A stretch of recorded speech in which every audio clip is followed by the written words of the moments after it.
Loh, saya berkali-kali dikasih orang fasik. Memang khasnya orang alim itu menarik.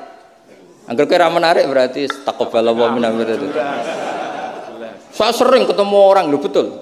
Orang bulet-bulet yang tobat karena ngaji saya itu banyak. Padahal ya nggak ketemu. Kadang lewat YouTube macam. Saya itu berkali-kali orang mau tobat itu. Jadi kalau orang kok dengar suara orang alim tidak tobat itu ya masalah. Yang masalah yang alim itu. Ya kagak masalah itu, mah kagak masalah. Banyak yang tobat. Saya cerita ini bukan cerita tentang saya, tentang barokatul ilm. Jadi ini bukan urusan ujub takabur, tapi tentang barokatul ilm. Orang bulet-bulet yang tobat karena ngaji saya itu banyak. Padahal ya nggak ketemu. Kadang lewat YouTube macam. Saya itu berkali-kali orang mau tobat itu. Jadi kalau orang kok dengar suara orang alim tidak tobat itu ya masalah. Yang masalah yang alim itu. Ya kagak masalah itu, mah kagak masalah. Banyak yang tobat. Saya cerita ini bukan cerita tentang saya, tentang barokatul ilm. Jadi ini bukan urusan ujub takabur, tapi tentang barokatul ilm. Jadi saya ingin sekali sanad itu terjaga. Kalau ngaji ya min awali hatta akhiri. Saya punya kitab karangannya Syekh Mahfud, sanad beliau, Al-Mustafid lima alam minal asanid. Itu kalau cerita ketika ngaji sama Syekh Mbah Soleh Darat, hadartu indahu tafsirul jalalain marroten. Itu min awali hatta akhirihi. Ketika beliau cerita ngaji sama Syekh Abi Bakar Sato, hadartu indahu al-Bukhari min awali hatta akhirihi. Terus wafatani babu kada wa kada. Ketika yang enggak ngaji juga dihitung. Terus yang ketika bab yang fatani itu saya ngaji lagi sama Syekh ini, termasuk sama mbah-mbahnya Habib Anis itu, namanya Muhammad bin Husain Al-Habsyi. Karena sanad kita pasti ketemu semua di Sayyid Zaini apa?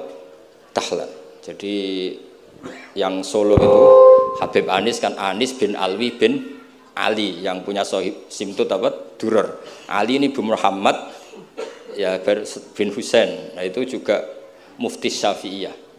Jadi insya Allah sanad seluruh Indonesia itu sama, termasuk sebetulnya Muhammadiyah.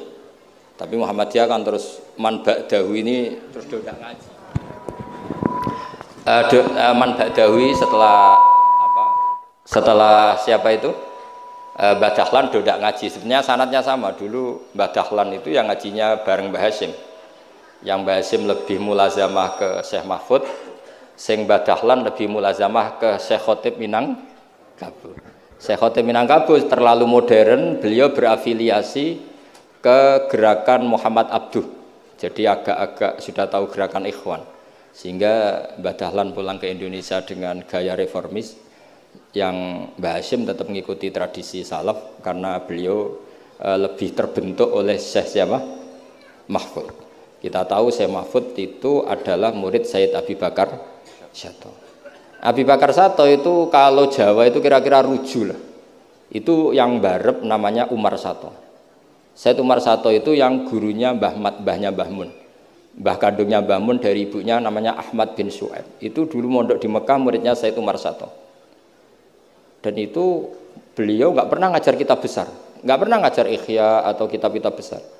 Beliau mau ngajar kitab yang bisa dihafalkan. Jadi kalau muridnya nggak sanggup muhafadzah, nggak mau ngaji beliau. Makanya kita ini wajib menghafalkan, itu sebenarnya ya korban dari tadi. Jadi muhafadzah itu bagian dari itu. Tapi ini korban baik, tentu korban baik. Cuma kritik saya pada pondok-pondok, itu muhafadzah sekarang itu menjadi syarat kenaikan kelas. Dulu itu enggak, muhafadzah itu syarat menjadi orang alim. Sekarang enggak alim pun yang penting muhafadzah. Akhirnya banyak yang hafalannya alfiyah hafal tapi ora paham alfiyah, sing paham ora hafal. Karena biasanya wong paham itu kan banyak analisis. Nah, saya termasuk yang bejo ya paham ya hafal. Ini syukur. Tapi saya harus lebih syukur Gus Kausar. Karena tadi wis paham apa yang ngaji abe aku, jadi ini masih kalah saja. Saksinya banyak lagi pas ngaji. Dulu Gus Kausar pas di dalamnya bangun bilang saya gini, Gus kalau pengen ngaji benjenengan, saksine mau sitok, ini pas aku ngaji ini saksine wakil. Jadi untung beliau di bang saya, tapi tidak apa-apa, saya ikhlaskan itu bahasa saya aman.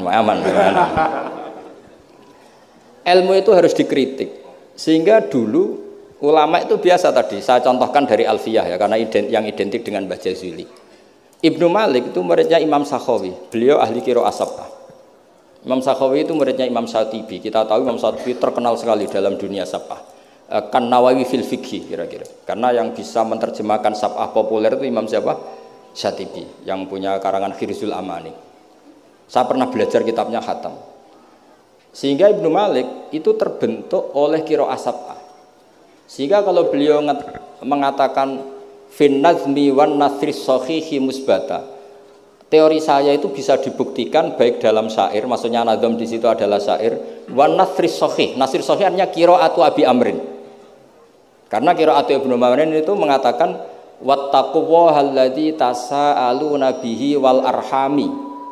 Kalau dibaca wal arhami artinya ada maktuf pada maktuf alih dhamir majrur min ghairi i'adatil jari, yaitu wal arhami diatafkan pada bihi tanpa mengulang huruf jar.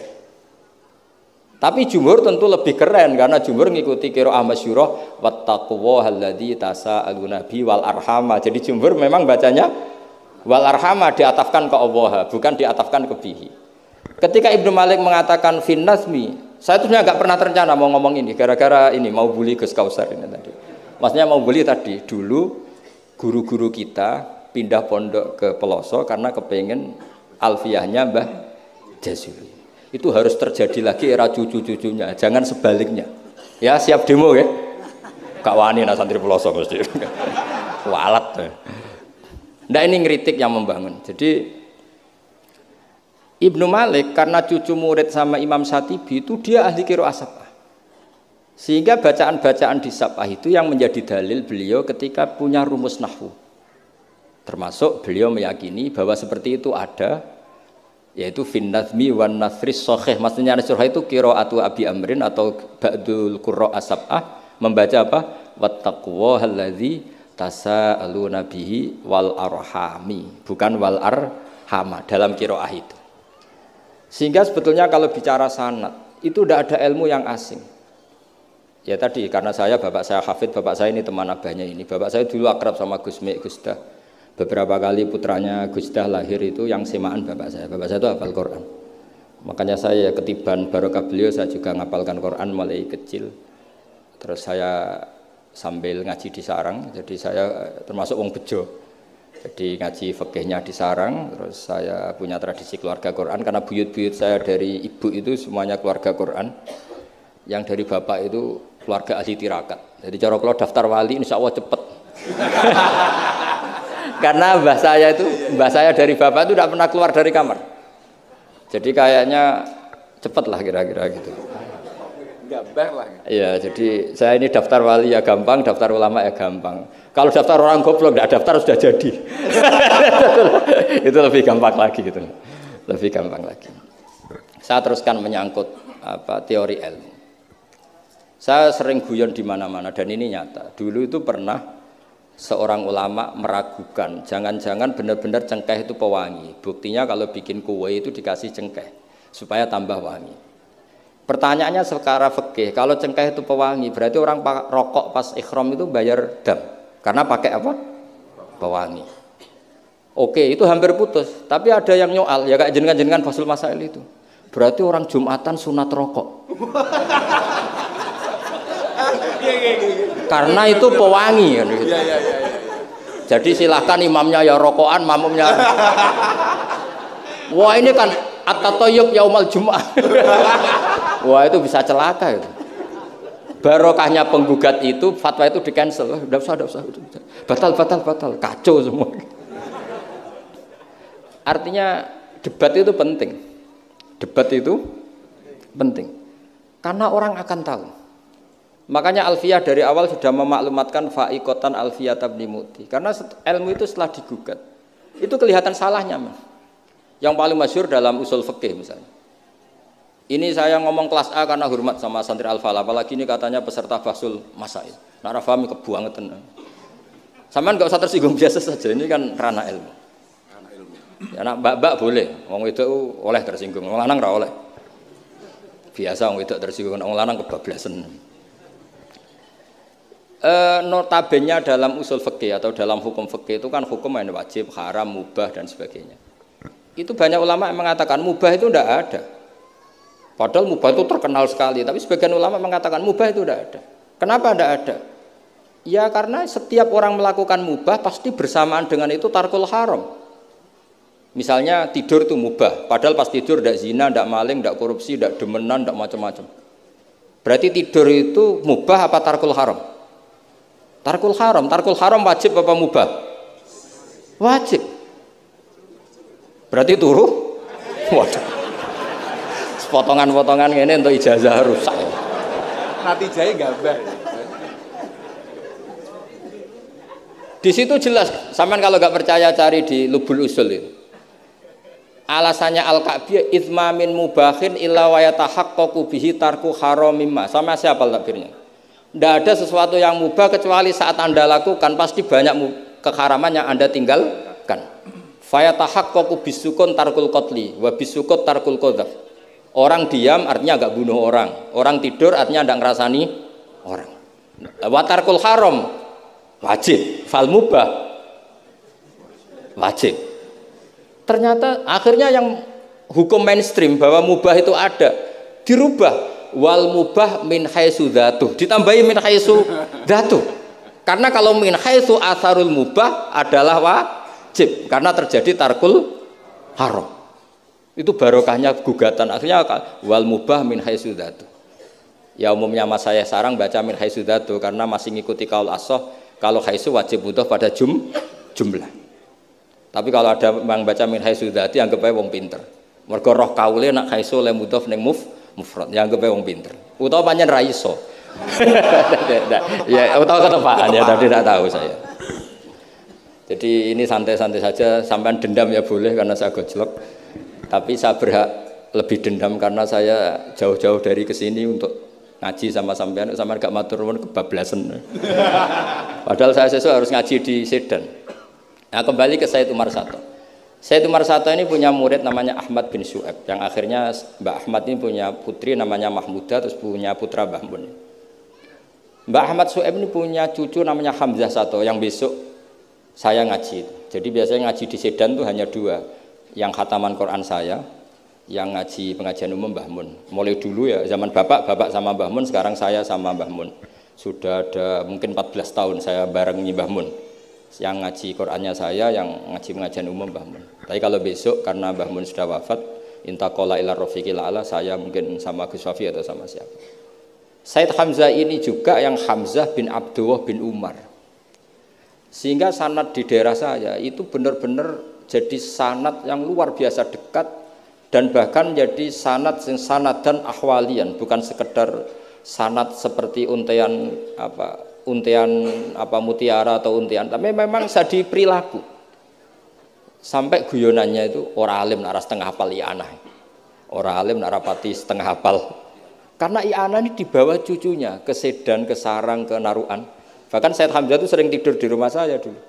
Karena ya temannya buyut saya, temannya buyutnya Gus Akhwas, temannya karena Hamzah itu bin Abdullah bin Umar. Said Umar ini kakaknya sekaligus gurunya Said Abi Bakar Sato Sohibul i'anah.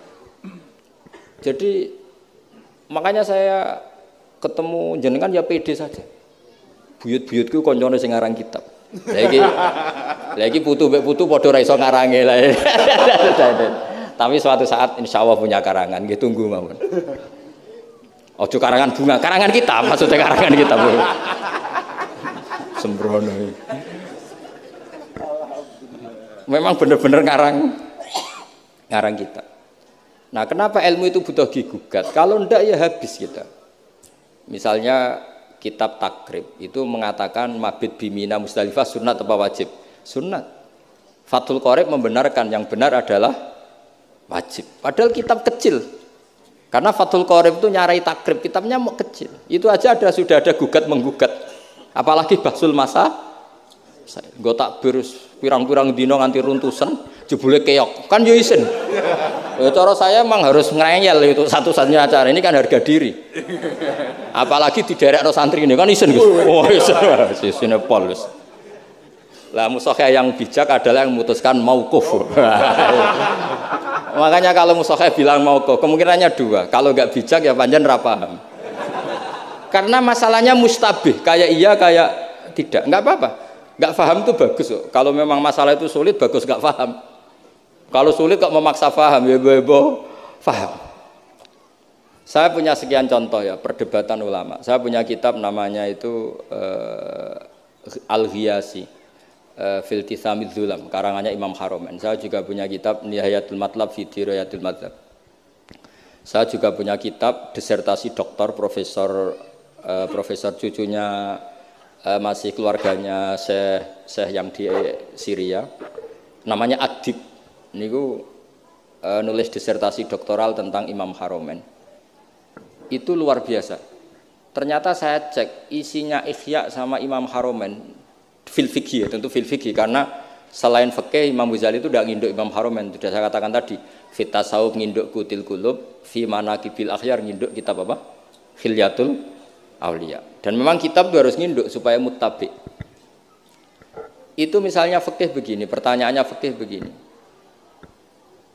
Lauto bakot dunya al haramu. Lalu kita gimana? Semua dunia ini haram. Lalu orang Islam harus bagaimana? Pilihannya hanya dua. Kamu makan berarti memakan barang haram. Atau tidak makan, kemudian makanan itu dipakai taqawi ahlil fiski atau taqawil fusak li fiski.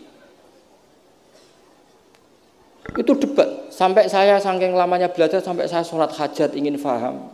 Dan akhirnya paham. Dan ini karena ini lembaga Basul Masail, silakan Anda uji pendapat saya. Anda boleh tidak cocok, tapi kualat, mesti tak jamin kualat.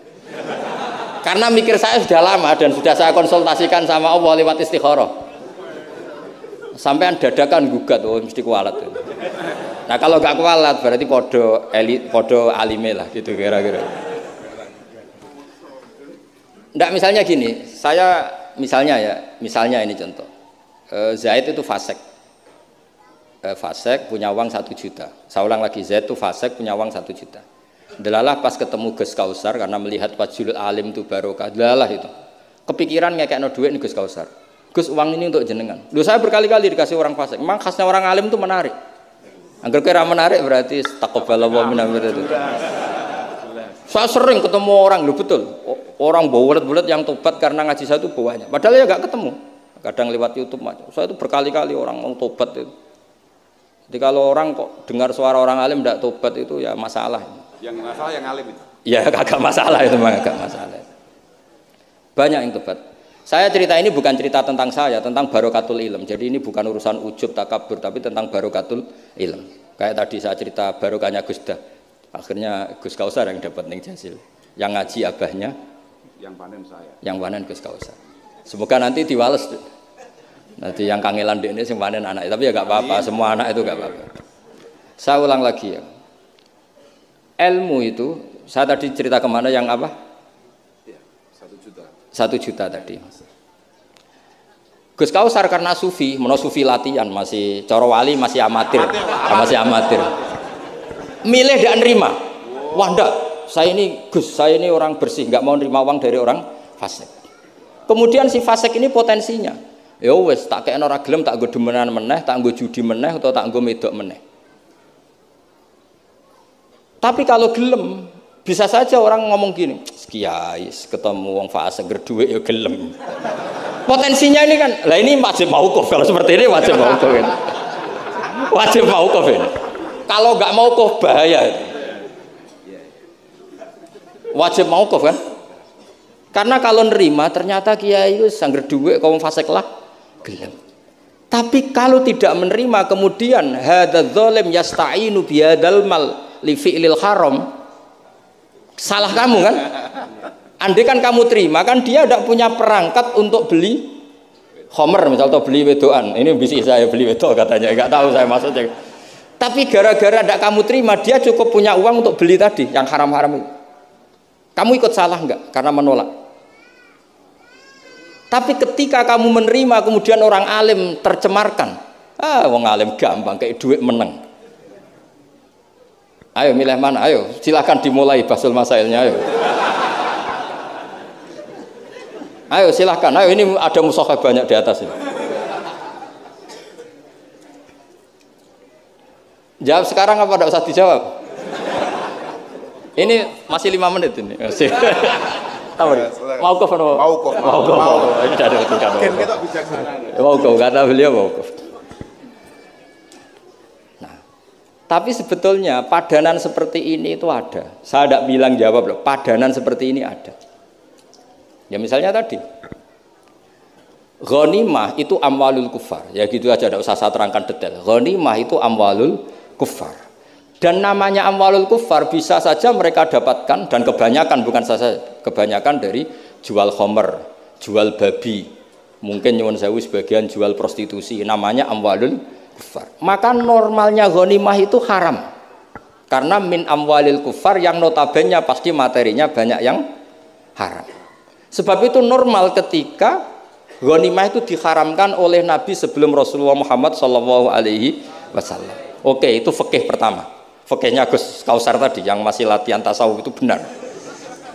Tapi nyatanya apa yang terjadi? Era Rasulullah Muhammad ghanimah itu dihalalkan.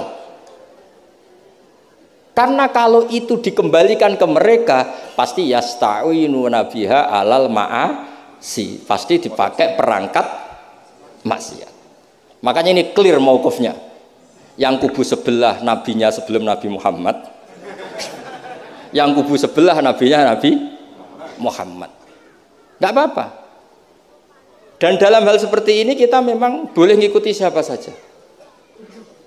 Makanya itu uniknya Rasulullah ngendikan al ulama warasatul anbiya. Nabi tidak mengatakan warosati, waris ingsun. Karena Nabi itu kadang punya perilaku yang kelas A, kelas super, sehingga umatnya agak kuat niru. Jadi Joko-Joko sing rapayu rabi, wis niru Nabi Zakaria gitu. Nggak bisa kamu niru sepersis Nabi Muhammad. Istrinya banyak, adil, tentram. Kan nggak mungkin gini niru. Kowe bojone meloro telu, mesti masalah tak jamin. Bojo sitok ora persis Nabi, yang Nabi garwane ndak sitok. Gak payu rabi, malah ora persis blas.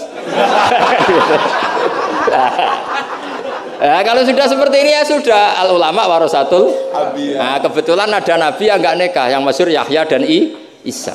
Dan ada ulama kita yang niru itu, Syekh Nawawi. Siapa? Imam Nawawi, maksudnya Imam Nawawi yang ngarang kitab Majmu'. Itu enggak nikah, bukan karena enggak payu, memang enggak nikah beliau. Lalah namanya beliau itu Yahya bin Syaraf Zakaria An-Nawawi. Makanya Mbah Mun kalau nerangkan itu nangis. Lah iya, pangeran cek pinter. Delalah Imam Nawawi jenenge Yahya, di bapak jenenge Zakaria. Lalah ya ora rabi ya alim. Lah anakku ora rabi tok ndak alim kata bapak. Makanya ini bukan al ulama warosati tapi al ulama warasatul. Ada umatnya Nabi yang kupereng garis keras. Karena niru Nabi Nuh. Ada ulamanya Nabi yang lunak karena niru Nabi Ibrahim. Makanya ketika menyikapi Asra Badrin, tawanan-tawanan Badar, Rasulullah tanya sama Abu Bakar, ini gimana Asra Badrin? Hum asyirotuk, hum aqaribuk, ini kerabat engkau, ini sanak-sanak. Ya maafkan saja. Sayyidina Umar, itu kan orang-orang yang dulu ngusir kamu, ingin bunuh engkau ya Rasulullah. Humul ladzina akhrajuka wa hammu ayaktuluka kadza wa kadza. Itu kan orang-orang yang dulu ngusir jenengan, ingin bunuh jenengan, ketangkep ya bunuh kok repot. Itu kira-kira Madura ya, enggak tahu saya itu. Ini kan katanya sejawa Madura ya. Enggak tahu, orang Madura turunan Umar Pojokotole ya, enggak tahu saya. Tahu saya. Secara genetik nasab enggak tahu saya. Tapi ya bagus lah, hirohnya mirip siapa? Umar. Nabi enteng saja. Enggak kayak musuhnya sekarang, kalau ada debat bingung, Nabi ya santai saja. Nabi ngendikan, masalu kaya Abu Bakrin, masalu Ibrahim. Itsqala faman tabi'ani fa innahu minni wa man asani fa innaka ghafurur rahim. Wa masaluka ya Umar kama salinuh isqala rabbil tadzar alal ardi minal kafirina dayar. Enteng saja Nabi, enggak mau kuf. Napa? Karena Nabi hafal Quran, sekian ayat untuk ini ada ayat. Nah, kalau sampean kan enggak hafal Quran.